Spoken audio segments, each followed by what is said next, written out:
Hello students, very good morning. मैं आशुतोष स्वागत करता हूं आपका ए स्क्वायर अकेडमी में। स्टूडेंट्स, आज हम लोग बात करेंगे सेकंड पार्ट के बारे में, Nazism and the rise of Hitler के बारे में। मैंने इसका फर्स्ट पार्ट लास्ट टाइम में कवर किया था, वो मैंने अपने चैनल पे अपलोड कर दिया है, आप उसको वहां से जाकर देख सकते हैं। आज हम लोग इसके बारे में बात करेंगे क्योंकि ये चैप्टर बहुत लंबा है, इसलिए हमें इसे कुछ पार्ट्स में बनाना पड़ रहा है। पिछली बार जब मैंने बनाया था तो वो लगभग 2.5 घंटे का सेशन चला गया था। मुझे अंदाजा भी नहीं था कि ये इतना लंबा सेशन चला जाएगा, बट आज मैंने इसके कुछ पार्ट्स के ही बारे में बताया है। ये सेशन छोटा ही रहेगा, आपको बोर नहीं होगा, ज़्यादा देर आपको बैठना नहीं पड़ेगा, आप धीरे धीरे करके इसको पूरा कर सकते हैं। मैं आपको इसको छोटे छोटे पार्ट्स आज से दूंगा, राइट स्टूडेंट्स। तो आज मैंने सिर्फ इसका 3rd नंबर टॉपिक जो है आपकी बुक का कवर किया है। ये टॉपिक जो है क्लास 9 से चैप्टर नंबर 3 SST की बुक से लिया गया है, सोशल साइंस से। ओके स्टूडेंट्स, ठीक है। हम लोग बात करेंगे आज के टॉपिक में, आज हमको क्या पढ़ना है उसके बारे में हम लोग देखते हैं। हम लोगों ने लास्ट टाइम में स्टूडेंट्स हिटलर के बारे में जाना था, वर्ल्ड वॉर 1 के बारे में जाना था, हमने ये जाना था वर्ल्ड वॉर 2 में कैसे हिटलर का क्या रोल रहा है, हिटलर ने कैसे काम किया था, उसमें क्या क्या चीज़ें उसकी अच्छी थी, क्या क्या चीज़ें बुरी थी, ये सारी बातें हम लोगों ने पिछले टाइम में जानी थी। हिटलर तक कहानी हमारी हो गई थी। आज हम लोग हिटलर के आगे बात करेंगे कि आपके चैप्टर में क्या दिया हुआ है, क्या नहीं दिया हुआ है, उसके बारे में भी डिस्कस करेंगे, राइट स्टूडेंट्स। तो चलिए स्टार्ट करते हैं हमारा टॉपिक नंबर 3 जो कि आपकी बुक में है, और उसमें देखेंगे कि आज हमें क्या क्या पढ़ना है। ठीक है, देखिए जो आज का टॉपिक है आपका वो है द नाजी वर्ल्ड व्यू। पिछली बार मैंने आपको बताया था कि नाजी जो पार्टी थी जिसमें कि हिटलर लीडर थे, उन्होंने कैसे रोल निभाया था 1945 के वर्ल्ड वॉर 2 में। आज के उसमें देखेंगे कि आखिर उन्होंने जो हत्याएं की थी, जो इतना लोगों को मारा था, अपने जर्मन के लोगों को तो मारा ही मारा, पोलैंड के लोगों को भी जो मारा उन्होंने, बाहर जो जहाँ भी उन्होंने कब्जा किया वहाँ पर उन्होंने बेपनाह हत्याएं की थी, उन्होंने अनलिमिटेड हत्याएं की वहाँ पर। तो ऐसा क्यों था, आखिर वो क्या सोचते थे इन लोगों के बारे में, क्यों वो इन लोगों को, बेकसूर लोगों को मारते थे। युद्ध में तो चलो जो सैनिक मारे जाते हैं वो तो मारे ही जाते हैं, लेकिन बेकसूर लोगों को हिटलर ने क्यों मारा, उनका क्या नजरिया था, उनका नाजी का वर्ल्ड व्यू क्या था, ये सारी बातें आज के सेशन में हम लोग देखते हैं, राइट। चलिए बात करते हैं क्या आज के सेशन में हमको क्या पढ़ना है। देखिए स्टूडेंट्स, जो नाजी का नजरिया था, जो वर्ल्ड व्यू था, वो दुनिया से अलग नहीं था। जैसा कि आप देखते आए हैं, पहले भी हम लोगों ने कई बार सुना है कि अंग्रेज जो होते थे वो तो फेयर होते थे, गोरे होते थे, वो काले लोगों से क्या करते थे, घृणा करते थे, मतलब कि उनसे नफरत करते थे एक तरह से, और उनको हमेशा ही नीची जाति में रखा जाता था, नीचे कैटेगरी में रखा जाता था, किनको, ब्लैक्स को, राइट। बिल्कुल इसी तरह से सेम क्राइटेरिया था नाजी पार्टी का भी। जो लोग अच्छे हैं, जो देखने में अच्छे हैं, जो एबिलिटी फुल हैं, उन लोगों को वो लोग अच्छा मानते थे, और जो लोग अनफेयर हैं और नीची कैटेगरी में है उनको वो लोग गंदा मानते थे, इसलिए उनको अलग नजरिए से देखते थे वो लोग। यही चीज यहाँ नाजी हिटलर के वर्ल्ड व्यू के बारे में भी बताया जाएगा, और देखते हैं उन्होंने क्या देखा था। आइए बताते हैं आपके टॉपिक में कि दिया क्या है। मैं अपनी तरफ से तो बताता ही जाऊंगा आपको, और ये भी बताऊंगा कि आपके टॉपिक में क्या दिया हुआ है स्टूडेंट्स, उसके बारे में भी हम लोग बात करते चलेंगे। अगर आप यहाँ पे देखोगे तो सबसे पहले आपको बताया गया है कि नाजी आइडियोलॉजी जो थी वो सिनोनिम थी, किसकी सिनोनिम थी, हिटलर्स वर्ल्ड व्यू के बारे में। ठीक है, मतलब जो हिटलर्स का वर्ल्ड व्यू था वो नाजी आइडियोलॉजी, दोनों ही सिनोनिम थी। हिटलर जिस नजरिए से सोचता था उसकी पार्टी भी उसी नजरिए से वो सोचती थी, राइट। ये लोग क्या सोचते थे, इन लोगों का ये सोचना था कि भाई जो पीपल हैं, दुनिया के जो पीपल हैं, लोग जो हैं कंट्री के अंदर, वो नो इक्वालिटी बिलोंग करते हैं, नो इक्वालिटी बिटवीन पीपल, लोगों के बीच में कोई भी इक्वालिटी नहीं है। ठीक है, कोई अच्छा है, कोई बुरा है, कोई गोरा है, कोई काला है, किसी के हाथ पैर अच्छे बने हुए हैं तो किसी के नहीं बने हुए हैं, कोई मान लो कि किसी के हाथ पैर टूट गए हैं या अपंग हो गया है, इस तरह से होता है ना, कई तरह के लोग होते हैं। तो वो जो चीजें हैं वो सबको एक इक्वल समान नहीं देखते थे, इक्वल नहीं देखते थे। Okay, but only a racial hierarchy. In this view, blonde, blue-eyed, Nordic German and Aryans were at the top. ये लोग टॉप पर रखे जाते थे। कौन कौन, जो ब्लॉन्ड होते थे। अभी आपको ब्लॉन्ड की मीनिंग बताते हैं क्या होता था। वो लोग जो फेयर होते थे और जिनके ब्राउन हेयर होते थे, राइट। मैंने आपको समझने के लिए नीचे एक पिक्चर दे रखी है, आप देख सकते हो कि इन लेडी के जो है ब्राउन हेयर है और कलर कैसा है, फेयर है, राइट। तो ऐसे लोगों को ब्लॉन्ड वो लोग बोलते थे, इन्हीं को ब्लॉन्ड बोला जाता है। और आप सेकंड पिक्चर में देख सकते हो ब्लू आइड मैंने दिखाई हुई है यहाँ पे, ये सारा इंटरनेट से मैंने निकाला हुआ है। तो ब्लू आइड कैसे दिखते थे, वो ऐसे होते थे। और ये लोग लोगों में आप देखोगे, इस कैटेगरी में देखोगे तो ना तो ब्लू आइड है और ना ही ब्राउन हेयर है, बट फेयर कलर है, मैं इतना बोलूंगा, ठीक है। तो ऐसे लोगों को जो कि ब्राउन हेयर नहीं है, ब्लू आईज नहीं है, बट इनको आर्यंस कैटेगरी में रखा जाता है। ये आर्यंस माने जाते थे कि ये लोग आर्यंस है, और इनको भी बड़ा ही अच्छा दर्जा मिला हुआ था जर्मन में, राइट। तो ये आपको तीनों की चीजें समझ में आ गई। ब्लॉन्ड किसे कहते थे, ब्लू आइड किसे कहते थे, नॉर्डिक जर्मन, आर्यन किसे कहते थे। तो ये लोग क्या थे, टॉप पर रखे जाते थे। और टॉप पे तो चलो ये लोग हो गए। अब सबसे नीचे कौन आता था, जो जर्मन में लोग रहते थे वो सबसे नीचे उसमें कौन आते थे, तो देखो सामने लिखा हुआ है ज्यूज। ज्यूज, इसको हिंदी में यहूदी बोला जाता है। ये यहूदी कैटेगरी थी। यहूदियों को क्या किया जाता था, लोवेस्ट रंग में रखा जाता, सबसे लोवेस्ट पावदान में रखा जाता, मतलब सबसे लोवेस्ट कैटेगरी में रखा जाता था। और अब जाहिर सी बात है कि ये लोग अगर टॉप पर हैं और ज्यूज जो है वो बिलो पर है, मतलब एकदम ही लोवेस्ट पर है, तो जाहिर सी बात है ये दोनों अपोजिट हो गए ना एक दूसरे के, ये दोनों अपोजिट हो गए हैं। इसीलिए इन लोगों के बीच में क्या है, एक रेशियल अनडिफरेंसिबिलिटी बनी रहती थी, मतलब एक डिफरेंस रहता था यहाँ पर, वो चीज यहाँ पर देखने को मिलती थी। जर्मन इसीलिए इन लोगों से नफरत करते थे। जर्मन लोग क्या करते थे, आर्यंस को पसंद करते थे और इन ज्यूज से नफरत करते थे। ये सारी चीजें वहां पे चल रही थी। अच्छा ठीक है। All together coloured people of the place between the depending upon their external feature, और ये एक्सटर्नल फीचर पर भी डिपेंड करता था कि वो लोग बाहर से कैसे दिख रहे हैं, ठीक है। देखिए कुछ लोग देखने में बड़े ही सुंदर होते हैं, कुछ लोग देखने में बड़े ही अगली टाइप होते हैं, बट होते तो अच्छे ही लोग हैं ना। बाहर से कौन कैसा क्या है वो तो हम लोग देख के नहीं डिसाइड कर सकते कौन अच्छा है कौन बुरा है। तो लेकिन यहाँ पर बोला गया कि ये इन लोगों के बीच में जो डिफरेंस डिपेंड करता था, वो डिपेंड करता था एक्सटर्नल फीचर पे, कि वो बाहर से कैसे दिख रहे हैं। बाहर से ब्राउन कलर है, येलो कलर है आपके फेयर का, तो वो अच्छा है, ठीक है। ब्लू आईज हैं तो वो भी अच्छा है, आपको देखने में सुंदर दिख रहे हैं। ब्लू आईज नहीं है, येलो कलर या ब्राउन कलर के बाल नहीं है, मतलब हेयर नहीं है, तो फिर वो भी अच्छा है, ठीक है, क्योंकि आप देखने में सुंदर लग रहे। तो इस तरह की चीजें वो जो हुआ करती थी। तो यहाँ पर इन्होंने कहा कि भाई ये जो हिटलर की सोच आई थी, ये सोच कहाँ से आई थी उनके बीच में, तो ये चीज उनको कहाँ से डेवलप, ये थिंकिंग मिली कहाँ से, तो ये थिंकिंग जो है बहुत दूर से नहीं मिली थी। साइंस में 2 साइंटिस्ट के नाम आपको पढ़ाए जाएंगे, आपके 10th के पोर्शन में आपको मिलेगा। अभी तो आप 9th में है तो आपको नहीं सुनने में आया होगा 2 साइंटिस्ट के नाम। ये दो बड़े फेमस साइंटिस्ट हैं। इन्होंने चार्ल्स डार्विन, मैं आपको पहले नाम बता देता हूँ, चार्ल्स डार्विन और हर्बर्ट स्पेंसर, ये 2 साइंटिस्ट हैं। वैसे तो आप लेमार्कवाद पढ़ोगे, ठीक है, लेमार्किज्म पढ़ोगे आप उसमें 10th में, डार्विनिज्म और द लेमार्किज्म। तो डार्विन का तो नाम आपको पता चल गया, और लेमार्किज्म का भी नाम आपको 10th में पता चलेगा, बट ये अलग है। हर्बर्ट स्पेंसर कौन है, ये अलग है। तो इन दोनों लोगों ने क्या बताया था, तो इन दोनों ने एक फिलॉसफी दी थी, मतलब कि एक तरह का जो है आइडिया दिया था कि दुनिया में कौन से लोग जिंदा रहते हैं, कौन से लोग नहीं जिंदा रहते हैं, वो कैसे तय होता है। तो देखो डार्विन ने जो कहा कि इन्होंने कहा, बहुत ही सिंपल सा रूल इन्होंने दिया था कि कॉन्सेप्ट ऑफ इवोल्यूशन इन्होंने दिया और नेचुरल सिलेक्शन दिया। मैं आपको सिंपल लैंग्वेज में बता दूं, इनका सिर्फ इतना सा कहना था कि नेचर में वही लोग जिंदा रहेंगे जिनको नेचर एक्सेप्ट करता है, बाकी ये लोग खत्म हो जाते हैं। जिनको नेचर एक्सेप्ट नहीं करता है वो लोग क्या हो जाएंगे, खत्म हो जाएंगे। ऐसा इन्होंने डार्विन ने कहा, ठीक है। उसी जगह दूसरी आइडिया जो थी, जो कि हर्बर्ट स्पेंसर की थी, according to this idea, according to this, इसी में मैं आपको आगे बता देता हूं कि इन्होंने जो स्पेंसर ने कहा वो क्या कहा। इन्होंने कहा कि जो लोग नेचर के अकॉर्डिंग चेंज होते रहते हैं, नेचर के अकॉर्डिंग वो ढलते रहते हैं, वो लोग जिंदा रहते हैं, और जो नेचर के अकॉर्डिंग नहीं चलते हैं वो खत्म हो जाते हैं। फॉर एग्जाम्पल मैं आपको इसके लिए एक एग्जाम्पल बता देता हूँ। इसका क्या मतलब हुआ, इसका ये मतलब है कि अगर जैसे जैसे नेचर चेंज होता है, हमें भी वैसे वैसे चेंज होना पड़ेगा। अगर हम ऐसे जैसे चेंज नहीं होंगे तो नेचर हमें एक्सेप्ट नहीं करेगा, और फिर हम लोगों को क्या हो जाएगा, नुकसान हो जाएगा, हम लोग डेथ हो सकती है। कैसे, फॉर एग्जांपल अभी जैसे सर्दियां आ रही हैं स्टूडेंट्स, तो सर्दियों में हम लोगों को सर्दियों के अकॉर्डिंग ही कपड़े पहनने पड़ेंगे ना। हम लोग गर्मियों जैसे तो नहीं घूम सकते, नहीं सर्दियां हैं तो हम गर्मियों जैसे रहेंगे। हमें नेचर के अकॉर्डिंग नेचर जैसे कपड़े ही पहनने पड़ेंगे, जिससे कि हम नेचर में जो है रह पाए, उसको कंफर्टेबली हम उसको फील कर पाए। अगर हम उसके नेचर के अकॉर्डिंग नहीं चलेंगे तो फिर हमारी क्या हो सकती है, डेथ हो सकती है। इस तरह की चीजें, इसी डेथ को ही होने को क्या बोला जाता है कि नेचर ने हमें एक्सेप्ट नहीं किया है, इसलिए हम लोग इस नेचर से बाहर निकल गए हैं, हम लोग बाहर जा रहे हैं, ठीक है, इस नेचर से बाहर जा रहे हैं।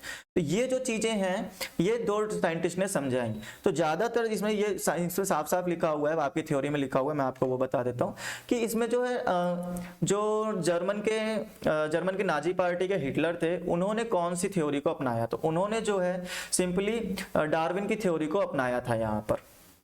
ओके स्टूडेंट्स, अच्छा ठीक है। डार्विन की थ्योरी ने कहा कि जो लोग नेचर उनको सिलेक्ट करता है, ठीक है, नेचर जिसको पसंद करता है वो उसको रखते हैं, बाकी नेचर से वो नेचर उनको खुद बाहर कर देता है, नेचर उनको खत्म कर देता है, राइट। यही चीज जो है वहां के रेजिस्ट थिंकर और पॉलिटिशियंस को सबसे ज़्यादा ठीक लगी और उन लोग इसी थिंकिंग के साथ में एक्सेप्ट हो गए, उन लोगों ने इसी थिंकिंग को एक्सेप्ट कर लिया, राइट। तो इसी थिंकिंग के साथ में उन लोगों ने लोगों को ये कहना शुरू कर दिया कि भाई जो स्ट्रॉन्गेस्ट है, ठीक है, नाजी का जो आर्गुमेंट रहा वो उन्होंने ये कहा कि भाई जो स्ट्रॉन्गेस्ट है, जो ताकतवर है, वो नेचर में रहेंगे और जो लोग नहीं ताकतवर हैं, जो कमजोर हैं, वो लोग नेचर से हट जाएंगे, उनको मार दिया जाएगा। यही चीज यहाँ पे लिखी गई है कि वीक वंस वुड पेरिस, तो उनको क्या कर देंगे, खत्म कर देंगे, उनको बाहर हो जाएंगे, ठीक है, और जो लोग ताकतवर वो सरवाइव करेंगे, वो रहेंगे यहाँ पर। तो इस तरह की चीजें जो है नाजी ने अपनी सोच बनाई और लोगों को मारना शुरू किया, उन लोगों को मारना शुरू किया जो कमजोर थे, ठीक है। यहूदियों को सबसे नीचे पायदान में रखा जाने लगा, तो उन लोगों को भी खत्म करा जाने लगा, क्योंकि आप सबसे नीचे हो, आप नेचर के अकॉर्डिंग नहीं हो, आप नेचर से बाहर हो, तो नेचर आपको एक्सेप्ट नहीं कर सकता, इसलिए आपको खत्म होना पड़ेगा। इस तरह की चीजें वहां पर की जाने लगी। फिर जब जो कमजोर थे उनको तो चलो खत्म किया जाने लगा। दूसरा क्या हुआ, आर्यन रेस वाज फाइनेस्ट, इनको जो है कहा गया कि आर्यंस को और अच्छा बनाना होगा और उनकी प्योरिटी बढ़ानी होगी और जो है उनको डोमिनेट द वर्ल्ड, और उनको संसार में अपने आप को डोमिनेट मतलब एक अच्छे पायदान पे लेके जाना होगा, स्ट्रॉन्गर बनाना होगा, किसको, आर्यंस को। ऐसा नाजी पार्टी की सोच में आ गया था, उन लोग यही चीज सोचने लगे थे, राइट। आई होप आपको इतनी चीज क्लियर हो गई हो कि वर्ल्ड व्यू कैसा था, नाजी क्या सोचते थे लोगों के बारे में और वो क्यों आखिर बेकसूर लोगों को खत्म करना शुरू कर दिए थे। ओके, अब हम लोग देखेंगे यहाँ पर, ये एक पॉइंट हो गया स्टूडेंट्स, ये तो था रेशियल के ऊपर, रेसिज्म के ऊपर था। अब ये दूसरी पॉइंट है, ये दूसरा पॉइंट है कि दूसरे पॉइंट में वर्ल्ड व्यू उनका कैसा था। ये जो चीज आप पढ़ोगे अब इसमें देखोगे यहाँ पे क्या था।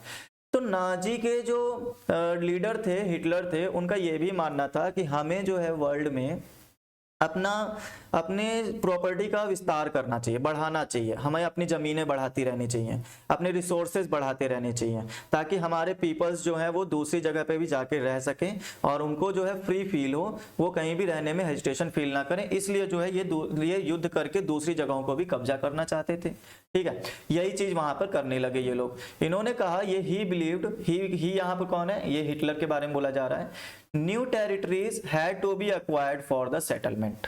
इन्होंने कहा जो नई नई टेरिटरीज हैं सेटलमेंट करने के लिए, सेटलमेंट का मतलब हमें दूसरी जगह सेटल होने के लिए नई नई टेरिटरीज को एक्वायर्ड करना पड़ेगा। नई नई टेरिटरीज कहां से आएंगी, तो पड़ोसी देशों को क्या करो, युद्ध करो, हराओ उनको और उनकी टेरिटरीज पे कब्जा कर लो, वो आपकी हो जाएंगी।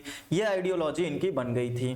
ओके, अब इन्होंने कहा कि ये जो मदर कंट्री है ये क्या हमेशा लिमिटेड ही रहेगी, लेकिन पीपल्स तो बढ़ते जाते हैं कंट्री के अंदर, तो उनके रहने के लिए मदर कंट्री की जो प्लेस है वो भी तो बढ़नी चाहिए, वो भी जमीन भी तो बढ़नी चाहिए। अब जमीन बढ़ेगी कैसे, तो नए नए लैंड्स को हम लोग क्या कर लेंगे, कब्जा कर लेंगे, ठीक है, और उनको अपनी कंट्री में शामिल कर लेंगे। ऐसे इनकी आइडियोलॉजी बनी और इसी के चलते इन लोगों ने क्या किया था, इन लोगों ने सबसे पहले पोलैंड पर कब्जा किया था, ठीक है। सबसे पहला जो इनका शिकार बना वो पोलैंड ही बना। पोलैंड ने ही जो है सबसे पहले अपने हथियार इनके आगे डाल दिए थे, वो हार गया था।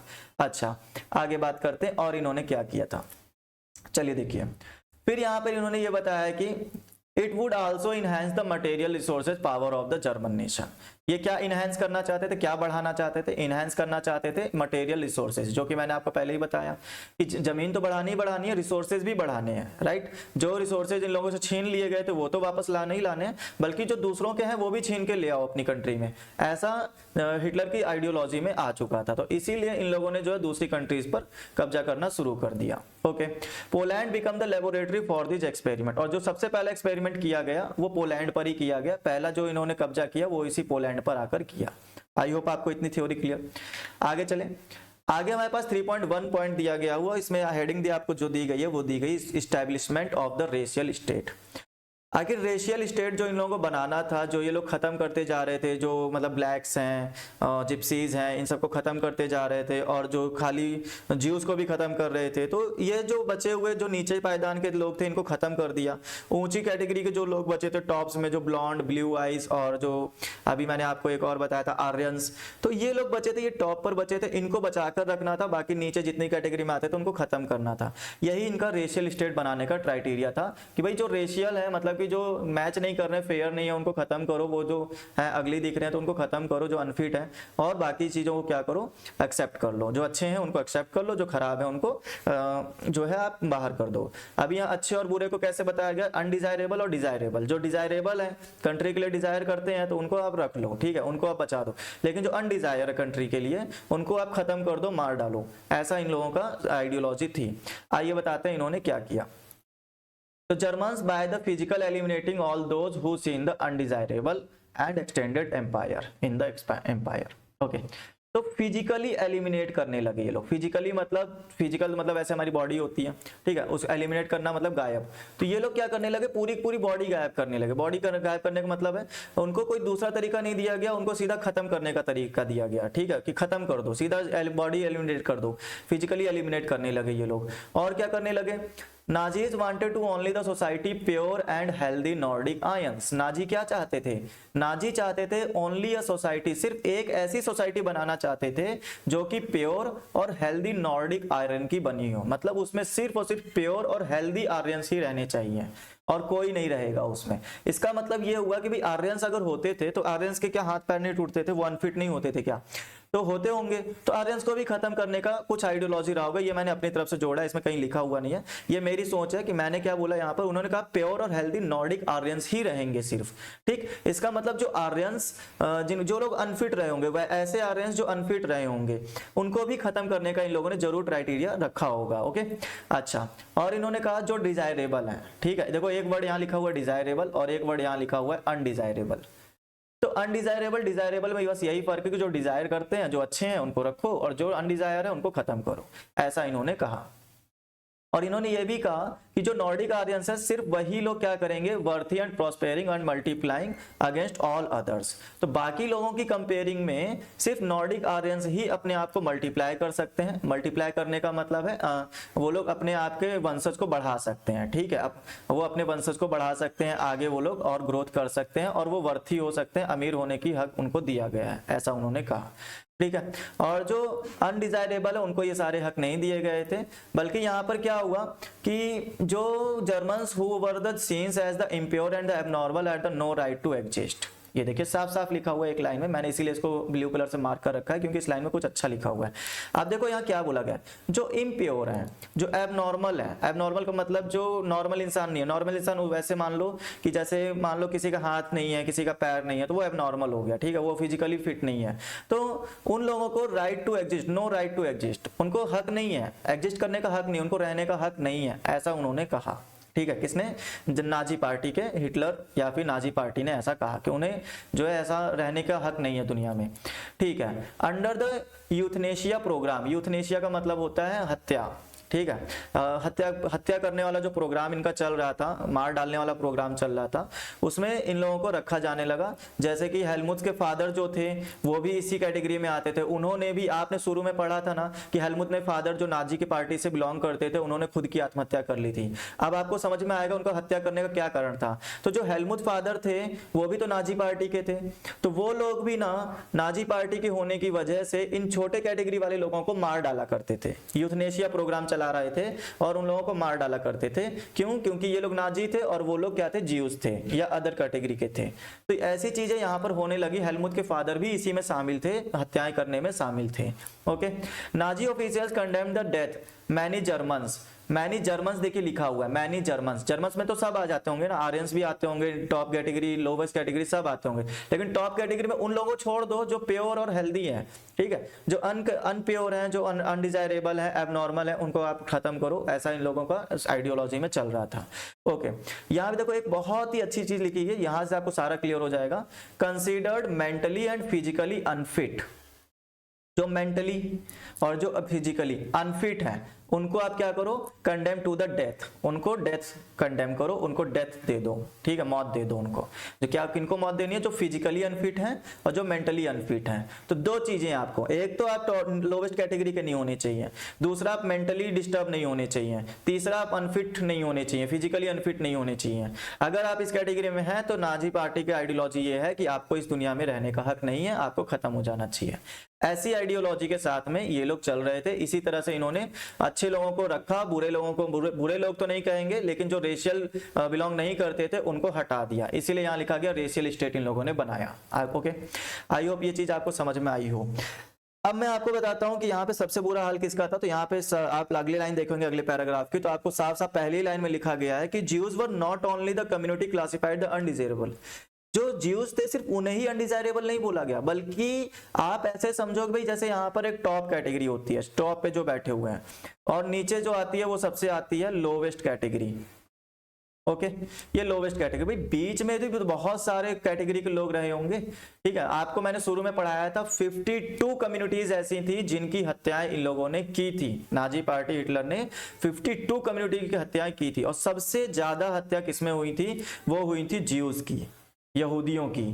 ठीक है, सबसे ज्यादा यहूदियों के लोग मारे गए थे, ऐसा आपके पहले चैप्टर में बताया गया। मैंने लास्ट वाले जो सेशन लिया था उसमें मैंने ये सारी चीजें बताई हैं आपको, आपके बुक में ही दिया हुआ है, मैंने कहीं बाहर से नहीं बताया, आपके बुक में ही दिया हुआ है। 52 कम्युनिटीज को मारा गया, उसमें सबसे ज्यादा बुरा हाल ज्यूज का ही था। ज्यूज का ही सबसे बुरा हाल क्यों था ये भी मैं आपको बताऊंगा अभी। इसमें 2 रीजन है, आगे देखते हैं। वो रीजन मैं अभी आपको अगले पैराग्राफ में क्लियर करता हूं क्योंकि वो अगले पैराग्राफ का टॉपिक है। ठीक है, आइए बताते हैं।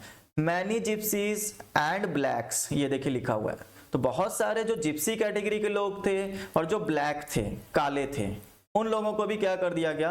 Living in Nazi Germany were considered to the racial inferiors and who threatened the biological purity. जो कि बायोलॉजिकल प्योरिटी नहीं थे, जो सुपीरियर आर्यन नहीं थे। ठीक है, ऐसे आर्यन जो सुपीरियर नहीं थे उन लोगों को भी क्या किया गया? खत्म किया गया, उनको भी बाहर रखा गया, और खाली जो सुपीरियर थे उनको खाली बचाया गया। ठीक है, तो जो ब्लैक्स हो गए, जिप्सीज हो गए, उनको भी खत्म किया गया। उसके बाद यहाँ तक कि यहाँ पर यह भी बताया गया है कि जो यहाँ पर even the Russians and the Poles का मतलब आप ये समझो कि पोलैंड की बात की जा रही है। ठीक है, तो इन लोगों की जो जर्मन में रशियंस के लोग रहते थे, पोलैंड के लोग रहते थे। अभी क्या होता है, हर कंट्री में ना दूसरे देश के लोग आकर रहते हैं, कुछ टाइम के लिए कमाने के लिए आते हैं, अपना बिजनेस करने के लिए आते हैं, ट्रेड करने के लिए आते हैं, इस तरह के इस काम के लिए आते हैं। तो उन लोगों को भी ना यहाँ पर अनडिजर्विंग बोला गया ऑफ द एनी ह्यूमैनिटी। इनको भी कोई भी मानवता नहीं दी गई, इनको भी खत्म किया गया। भले आप रशियन है, पोलैंड है, तो क्या हुआ, रहे तो जर्मनी में रहे ना, तो जर्मनी के रूल्स को तो फॉलो ही करना पड़ेगा। और जर्मनी में रूल्स चल रहा था भाई, उनका जो प्रोग्राम चल रहा था, यूथनेशिया प्रोग्राम चल रहा था। क्या था इस प्रोग्राम में कि जो अनडिजायरेबल है उनको खत्म करना है, जो डिजायरेबल है उनको बचा लेना है, यही चीजें चल रही थी। तो रशियन और पोल्स के लोगों को भी यहाँ पर इसी रूल्स के अंदर रखा गया, इसी प्रोग्राम में शामिल कर लिया गया।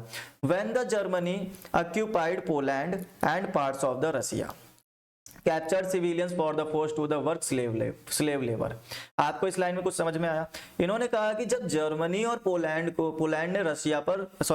जर्मनी ने पोलैंड और रशिया पर जब कब्जा किया, ठीक है, तो कब्जा करोगे भाई, जमीन तो खाली कब्जा नहीं करोगे, वहां के लोग भी तो आपके कब्जे में आ जाएंगे। तो वहां के जो लोग थे उनको इन लोगों ने क्या किया? फोर्स टू वर्क, काम कराने में लगा दिया, मजदूर बना दिया उनको, एक तरह से स्लेव लेबर बना दिया उनको। ठीक है, और many of them the dead simply through the hard work and the starvation. तो उनमें से कई लोग तो इतना कठिन कार्य करके, भूखमरी में और इतना हार्ड वर्क करके खत्म हो जाया करते थे। मतलब उनको भूख लगती थी तो खाने को नहीं मिलता था, खाने को नहीं मिलेगा, लेकिन हाँ काम तो कड़ी मेहनत कराते थे वो लोग, हार्ड वर्क कराते थे उनसे। तो बिना खाए पिए अगर हार्ड वर्क करोगे तो फिर क्या होगा? डेथ हो जाएगी। बस यही चीज वहां के पोल्स और रशियन के लोगों के साथ में हो रहा था। तो ऐसे ही चीजें इन लोगों ने अपने देश में तो की ही की, बाकी जिनको कब्जा किया उन लोगों के साथ भी इन्होंने वही चीजें अप्लाई की जो ये लोग अपने देश में कर रहे थे। ओके, ठीक है। अब देखिए यहाँ पे क्या लिखा हुआ, Jews remain the worst suffer Nazi Germany. तो जो ज्यूज थे वो बहुत ही बुरी हालत में नाजी जर्मनी में रह रहे थे। अच्छा, नाजी जर्मनी क्यों बोला जाता है? क्योंकि उस समय जर्मनी के अंदर नाजियों का हक था। ठीक है, नाजियों की पावर थी, इसलिए इसको नाजी जर्मनी के नाम से बोल रहे हैं। तो ज्यूज की जो थी वर्स्ट सफर्स, वो सबसे ज्यादा बुरी हालत में थे, वर्स्ट थे। ओके, क्यों वर्स्ट क्यों थे? देखिए यहाँ पे 2 चीजें हैं, मैंने आपको पहले ही बताया, 2 चीजें इनके लिए 2 चीजें नुकसान कर गई। 2 चीजें ये नुकसान कर गई कि यहाँ पे जो ज्यूज की हालत में क्रिश्चियंस ने भी खराब कर रखी थी। क्रिश्चियंस लोग भी इनके खिलाफ थे। क्यों खिलाफ थे? क्योंकि भी क्रिश्चियंस का एक तरह से ये मानना था कि जो उनके ईसा मसीह, जो उनके भगवान थे, उनको जो हजारों साल पहले जब वो मारे गए थे तो उनको मारने वाले यही ज्यूज ही थे, राइट। इसलिए क्रिश्चियंस की एक ट्रेडिशनल वॉर चल रही है इनके। ये देखिए यहाँ पे लिखा भी हुआ है, ट्रेडिशनल जो क्रिश्चियन रहे हैं वो लोग इनसे बहुत पुरानी नफरत करते आए हैं। ज्यूस के लिए उनकी नफरत बहुत ज्यादा थी। उन लोगों का यही मानना था कि ईसा मसीह को इन्हीं लोगों ने मारा है, इनसे बदला तो लेना ही है। ठीक है, तो इस तरह से एक stereotype as a clear of the Christ, इस लाइन में यही बताया गया। क्रिस्ट किसको बोला गया? ईसा मसीह भगवान को बोला गया, क्योंकि ये लोग क्या थे? एक तरह के किलर थे। किसके? ईसा मसीह भगवान के किलर थे। अच्छा ठीक है। And until the medieval times Jews were the buried from the ऑनिंग land. Okay, फिर यहां पर इन्होंने कहा कि Jews were the buried from the ऑनिंग land. Jews को क्या कर दिया गया? बैंड कर दिया गया। ये बैरिड को आप बैन बोल सकते हो, बैरिड का वही मतलब होता है, उनको मना कर दिया गया। क्या करने के लिए? ऑनिंग लैंड। ऑनिंग लैंड का मतलब है जमीन का मालिकाना हक इनसे छीना जाने लगा। इनको किसी भी जमीन का हक नहीं दिया जाने लगा। इनसे कहा गया कि अब आपकी जमीन नहीं रहती है, आपको जाना होगा यहाँ से। ठीक है, तो इन लोगों को यहाँ से खदेड़ना शुरू कर दिया। जहां पर इनके घर थे उन जगहों से इनको भगाना शुरू कर दिया गया। फिर कहाँ भगाया गया? ये लोग जिस जगह पे जाके रहते थे उस जगह को क्या बोला जाता था, उस चीज के बारे में थोड़ा आपको याद करना होगा। पेपर में ये चीज पूछी जाएगी आपसे।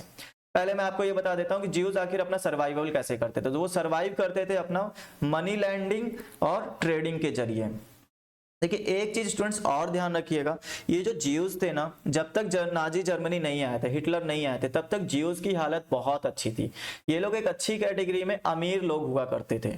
राइट, इनके पास बिजनेस का सोर्स अच्छा था। इन लोगों ने अपना दिमाग लगाकर मनी लैंडिंग तरीका निकाला, ट्रेड करने का तरीका निकाला, जिसकी वजह से इनकी जो सोर्सेस थे, जो इनका रिचेस थी, वर्थी थी, बहुत ज्यादा इनकी हो गई थी। ठीक है, ये समाज में एक अच्छी कैटेगरी में आते थे। लेकिन जो नीची कैटेगरी में रहने लगे, जैसे क्रिश्चियंस हो गए, अदर पार्टीज हो गई, अदर आर्यंस हो गए, वो लोग गरीब रहने लगे, तो उनकी एक और भी नफरत होने लगी कि इन लोगों ने सारे ट्रेड इन लोगों ने छीन लिया है, हम लोग कैसे कमाएंगे। राइट, तो इस सोच के साथ में भी उन लोगों ने जो है जियोस के साथ में बुरा हाल किया, उनका बुरी तरीके से उनके साथ बर्ताव किया। तो जियोस की हालत और इस तरह से भी खराब हुई। अच्छा, फिर मैंने यहाँ पर अभी कहा आपको कि नाजी जर्मनी में क्या होने लगा, उनसे जमीनें छीनी जाने लगी। जमीनें छीने जाने के बाद में उन लोगों को भेजा जाने लगा दूसरी जगह पे। उनको सेपरेट मार्क्ड एरिया दे दिया गया कि आपको बस इसी एरिया में रहना है, और उस एरिया को नाम दिया गया घेटोस। ओके, ये जर्मन के अंदर की कहानी चल रही है स्टूडेंट्स, ये ध्यान रखना। अभी जर्मन के बाहर की भी कहानी बताऊंगा, तो उसमें और इसमें फर्क रखना। ठीक है, तो घेटोस समझ में आएगा आपको। घेटोस किसको बोला गया? तो घेटोस उस एरिया का नाम है जहां पर इनको भगाकर छोड़ दिया जाता था। कहा जाता था अब आप इस रिहायशी इलाके में नहीं रह सकते, आपके लिए अलग एरिया बना दिया गया, सेपरेट मार्क्ड एरिया बना दिया गया, जाओ उस इलाके में रहो जाके, और वो एरिया का नाम रखा गया घेटोस। वहां पे घेटोस रहने लगे। They were often prosecuted and the periodic organized violence। इन पर जो है पीरियोडिक मतलब समय समय पे बार बार जो है ऑर्गेनाइज्ड वायलेंस किया जाने लगा। इन पर जो है अत्याचार किए जाने लगे। समय समय पे जब भी मन आता था तब वो लोग इनके एरिया में आके इन पर अत्याचार करके जाते थे। And the exclusion from the land, और उनको एक्सक्लूज कर दिया जाता था, उनको अपनी जमीन से भगा दिया जाता था। ये सारी चीजें वहां पे चल रही थी। जियोस की इतनी ज्यादा हालत खराब होती जा रही थी। Hitler's hated of the Zeus, Hitler जो था वो हेट करता था, ठीक है, किससे? ज्यूस से। Based on the pseudo scientific theories of the race, जो अभी आपने थ्योरी पढ़ी थी सूडो साइंटिफिक की, उस बेस पर ये इनसे क्या करते थे? बहुत ज्यादा नफरत करते थे। Which held the conversion was the no solution to the Jews problem. अब देखिए मैं आपको एक चीज बता दूं, यहाँ पे लिखा conversion of the no solution, इसका क्या मतलब है? देखिए मैंने अभी आपसे कहा कि जो क्रिश्चियंस होते थे, राइट, जो क्रिश्चियन होते थे वो भी ज्यूस से नफरत करते थे। वो ज्यूस से नफरत करते थे, इसलिए वो लोग इनको मार दिया करते थे, ज्यूस को मारा करते थे, हत्याएं किया करते थे। लेकिन उनके पास में एक और चीज उन्होंने रास्ता दे रखा था ज्यूस को उन्होंने ये रास्ता दे रखा था कि ठीक है, अगर हम आपको नहीं मारते तो आप ऐसा करो, कन्वर्ट हो जाओ, ठीक है, आप क्रिश्चियन बन जाओ, आप अपना धर्म बदलकर हमारी पार्टी में आ जाओ, आप ज्यूस मत रहो, आप हमारी तरफ आ जाओ। ऐसी चीजें एक रास्ता दे रखा था उन्होंने कि अगर आपको मरना नहीं है तो आप हमारी पार्टी में आ जाओ, क्रिश्चियन बन जाओ। ऐसा क्रिश्चियन के लोगों ने ज्यूस को एक ऑप्शन दे रखा था। बट जो हिटलर थे उनका ऐसा नहीं कहना था। उनका कहना था कन्वर्जन जो है वो सॉल्यूशन नहीं है, कन्वर्ट कर देना ये सॉल्यूशन नहीं हो सकता है। यहाँ पे देखो एक लाइन में साफ साफ लिखा गया है कि conversion was the no solution to the Jews problem. तो ज्यूस प्रॉब्लम चल रही थी कि हमारे देश में जो ज्यूस रह रहे हैं इनको कैसे हटाया जाए, तो उनके लिए कन्वर्जन करना उनका सॉल्यूशन नहीं था। ये हिटलर की सोच थी कि कन्वर्जन करना भी नहीं देना चाहिए, सीधा खत्म करो उनको, ठीक है। उनको क्या करना है? टोटल एलिमिनेशन करना है, पूरी तरह से खत्म कर दो, कन्वर्ट नहीं करना है। ऐसा उनके थ्योरी में नहीं आता है, हिटलर की थ्योरी में नहीं आता है। आई होप इतनी बात आपको समझ में आ गई हो कि कैसे क्रिश्चियन ने तो ऑप्शन दिया था बट हिटलर ने तो वो भी ऑप्शन नहीं दिया, हिटलर ने तो सीधा खत्म करने का ऑप्शन दिया, वही आपको खत्म होना पड़ेगा। ठीक है, आई होप इतनी चीज क्लियर। अब यहाँ पे दो चीजें आपको समझनी होंगी स्टूडेंट्स। ये जो आपने अभी पहले पढ़ा था, अभी पिछले सेशन की थ्योरी मैंने आपको बताया था कि गैस चैम्बर में डालकर इनको ग्रुप का ग्रुप पूरा खत्म कर दिया जाता था और कंजर्वेशन कैंप में इनको रखा जाता था। ये कहानी कब से शुरू होती है और ये जो अलग थलग करके रखने वाली कहानी है ये कब से शुरू होती है? तो देखो अभी क्या है ना कि अभी 1933 से लेकर 1938 तक, ठीक है, तो इन्होंने टेरिटराइज्ड एंड सेग्रेटेड ऑफ द ज्यूज को अलग करना शुरू कर दिया, उनके टेरिटरी पे कवर करना शुरू कर दिया, कब्जा करना शुरू कर दिया, उनकी जमीनें छीनने लगे। ये सारी चीजें अभी चल रही थी 1933 से लेकर 1938 तक। अभी इनको खत्म करने का प्रोसेस उतना ज्यादा नहीं चल रहा था, लेकिन बाद में क्या हुआ, एक नेक्स्ट फेज आता है स्टूडेंट्स, वो आता है 1939 से लेकर 1945 तक। ये कौन सा फेज था? ये था वर्ल्ड वॉर 2 का फेज, राइट। इसी में वर्ल्ड वॉर 2 का जो आप डेट पढ़ते हो तो वो आपको पता चलता है 1939 से लेकर 1945 तक ये वर्ल्ड वॉर 2 हुआ था। और इसी बीच में इन लोगों का एम बन गया था कि अब वर्ल्ड वॉर तो चल ही रहा है, दुनिया तो वर्ल्ड वॉर में कंफ्यूज हो चुकी है, तो उनको ये चीज नहीं पता चलेगी कि बेकसूर लोग मारे जा रहे हैं। तो इन लोगों ने इस चीज का फायदा उठाया और उन लोगों को कंसंट्रेटिंग कैंप में भेजना शुरू कर दिया। ठीक, एक जगह कब्जा करके उनको रखना शुरू कर दिया in the certain areas, eventually killing them in the gas chambers in the Poland. ये लाइन थोड़ा अच्छे से पढ़ना।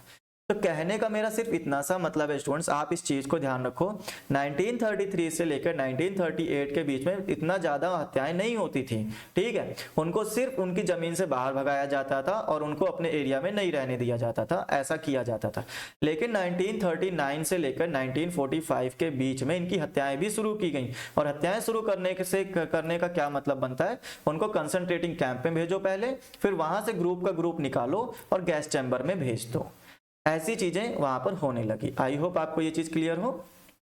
ये देखो यहाँ पे दिखाया एक फोटो, मैं यहाँ पे मैंने आपकी बुक से ही निकाली है। ये फोटो क्या बता रही है कि 1943 और 1944 के बीच में ये पुलिस है, ये भाई साहब लोग खड़े हैं, ये कौन है? पुलिस वाले हैं।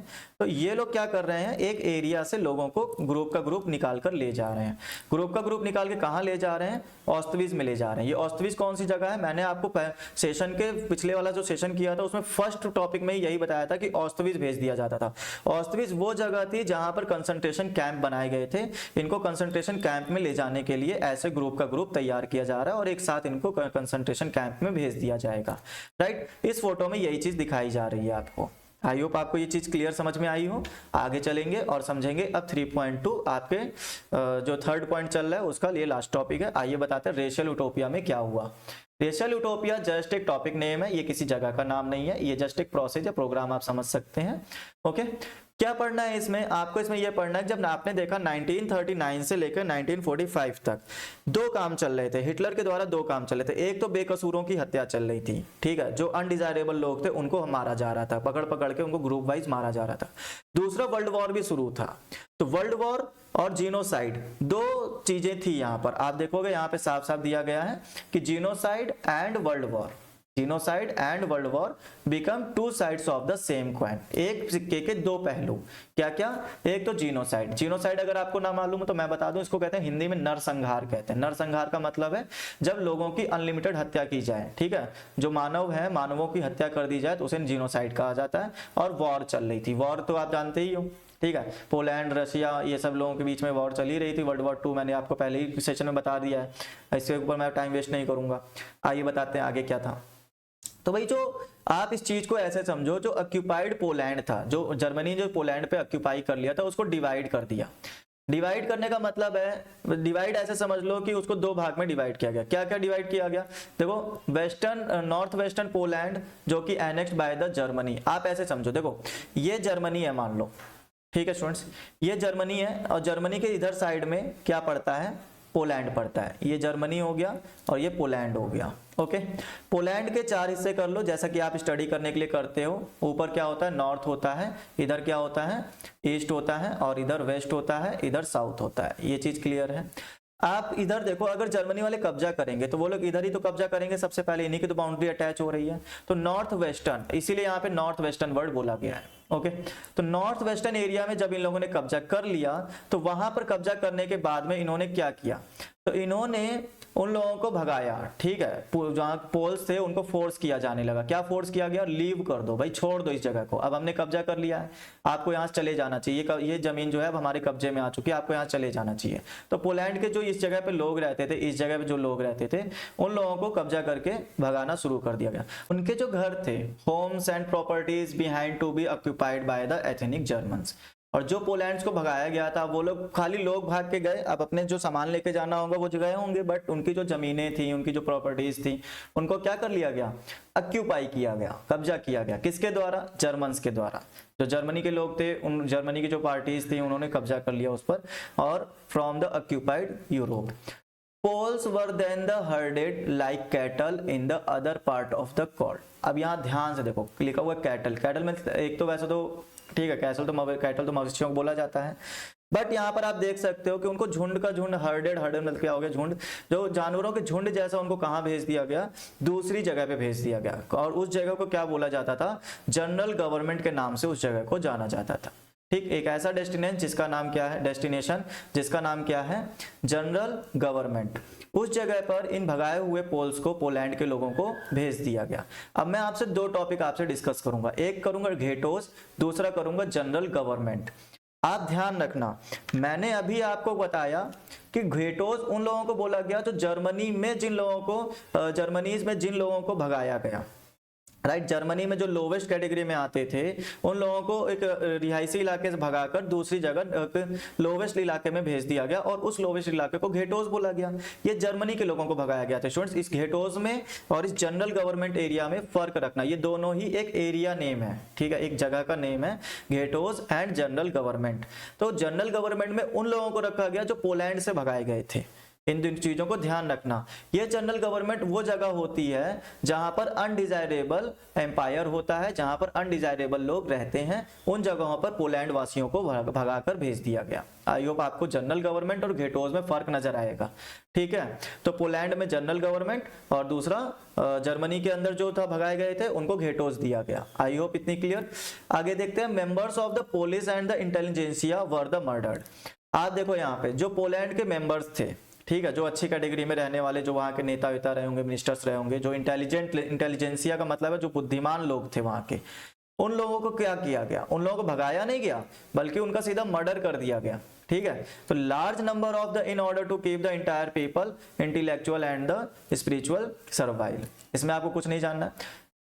पुलिस चिल्ड्रन मतलब यहाँ पे पोलैंड के चिल्ड्रन जो थे, पोलैंड के जो चिल्ड्रन थे हु लाइक्ड आर्यंस, जो कि आर्यंस के जैसे दिखते थे। पोलैंड में रहने वाले लोगों के बच्चे जो आर्यंस के जैसे दिखते थे। आर्यंस क्यों बोल रहा हूं मैं, क्योंकि आर्यंस यहाँ पे देखो, आर्यंस इसलिए क्योंकि उनको ब्राउन कलर के बाल नहीं चाहिए उनको, ठीक है, ब्लू कलर की आईज नहीं चाहिए। वो ऐसे लोग होते थे जिनके जो नॉर्मल होते थे बट फेयर, देखने में बड़े अच्छे लगते थे, सुंदर लगते थे, ठीक है, उनको इन लोगों ने आर्यंस बोल रखा था। तो वो लोग फोर्सिबली क्या किए जाने लगे, कब्जा किए जाने लगे, छीने जाने लगे, स्नैच किए जाने लगे। स्नैच का मतलब क्या हो गया, जो उनकी मम्मी थी, उनकी मम्मी तो जाने नहीं देंगी बट मम्मियों से छीन लिया जाता था उन बच्चों को, ठीक। इन बच्चों को छीन कर कहाँ भेजा जाता था, रेस एक्सपर्ट्स के पास भेजा जाता था। जो लोग ये पहचान पाए कि भाई ये आर्यन बनने लायक है कि नहीं है, या ये आर्यन कैटेगरी का है कि नहीं है, उन लोगों के पास में भेज दिया जाता था। अगर उन लोगों ने पास कर दिया कि हाँ भाई ये आर्यन बनने लायक है, तो उसको आर्यन कैटेगरी में